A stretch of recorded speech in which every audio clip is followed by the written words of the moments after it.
नमस्कार दोस्तों। तो आज हम आपको कार्तिक माह की स्नान करने की बुढ़िया माई की कथा सुनाएंगे।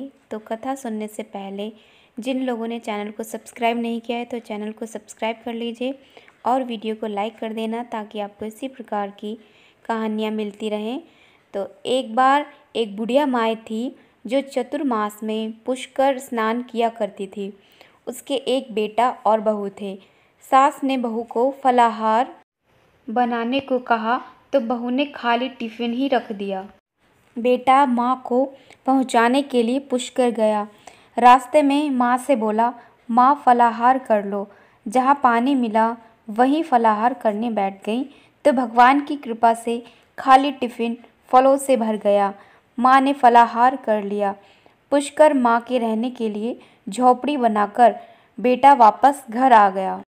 रात्रि में श्रावण मास आया और बोला, बुढ़िया माई दरवाज़ा खोल। तब बुढ़िया माई ने पूछा, आप कौन हैं? मैं श्रावण मास। बुढ़िया ने तुरंत दरवाज़ा खोल दिया। बुढ़िया माई ने शिव पार्वती की पूजा अर्चना की, बेलपत्र से अभिषेक किया। जाते समय श्रावण मास ने बुढ़िया माई को आशीर्वाद दिया और झोपड़ी की एक दीवार सोने की हो गई। भाद्रपद मास आया, उसने भी दरवाज़ा खोलने को कहा। बुढ़िया माई ने दरवाज़ा खोला। सत्तू बनाकर कजरी तीज मनाई। भाद्रपद मास ने बुढ़िया माई को आशीर्वाद दिया और झोपड़ी की दूसरी दीवार भी सोने की हो गई। फिर आश्विन मास आया और उसने भी दरवाज़ा खोलने को कहा। बुढ़िया माई ने दरवाज़ा खोला। पितरों का तर्पण कर ब्राह्मण भोज कराकर श्राद्ध किया। नवरात्रि में माँ दुर्गा को अखंड ज्योति जलाकर प्रसन्न किया। सत्य की विजय दिवस के रूप में बुराई का अंत की खुशी में दशहरा मनाया। आश्विन मास ने जाते समय प्रसन्न होकर तीसरी दीवार भी बहुमूल्य रत्नों से जटित कर दी और बुढ़िया माई को सदैव प्रसन्न रहने का आशीर्वाद दिया। इन सब के बाद कार्तिक मास आया। उसने भी दरवाज़ा खोलने को कहा। बुढ़िया माई ने दरवाज़ा खोला। अति प्रसन्न मन से कार्तिक स्नान किया। दीप दान कर दिवाली, गोवर्धन पूजा, भैया दूज, गोपाष्टमी, आंवला नवमी मनाई। कार्तिक मास ने जाते समय आशीर्वाद दिया और झोपड़ी के स्थान पर महल बन गया। बुढ़िया माई गरीबों की सेवा कर भजन कीर्तन में अपना समय व्यतीत करने लगी। बेटा अपनी माँ को लेने आया तो माँ और झोपड़ी को पहचान न सका तो पड़ोसियों से पूछा। उन्होंने बताया तो बेटा माँ के चरणों में गिरकर बोला, माँ घर चलो। सारे सामान के साथ घर ले आया।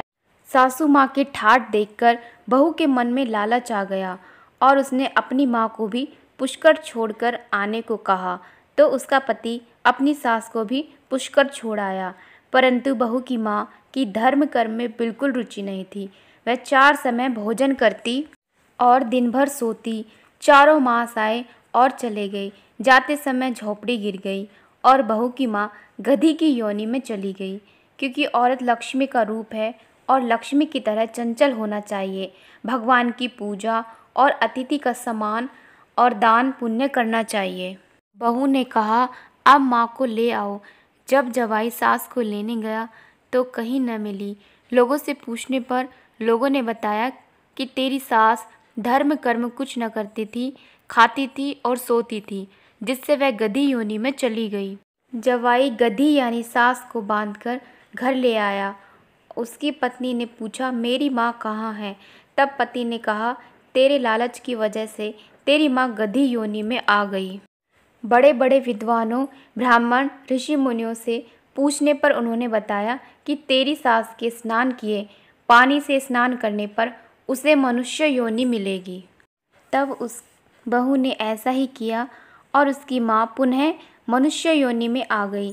हे राधा दामोदर, भगवान जैसा बुढ़िया माई को दिया वैसा सबको देना। कहता न, सुनता न, हुकारा भरता न, महाराज सारा परिवार ने। तो दोस्तों, कहानी को अंत तक सुनने के लिए आपका बहुत बहुत धन्यवाद। अगर आपको कहानी अच्छी लगी हो तो एक लाइक ज़रूर कर देना और चैनल को सब्सक्राइब ज़रूर कर लेना। इसी प्रकार की अन्य कहानियाँ आपको मिलती रहेंगी। धन्यवाद।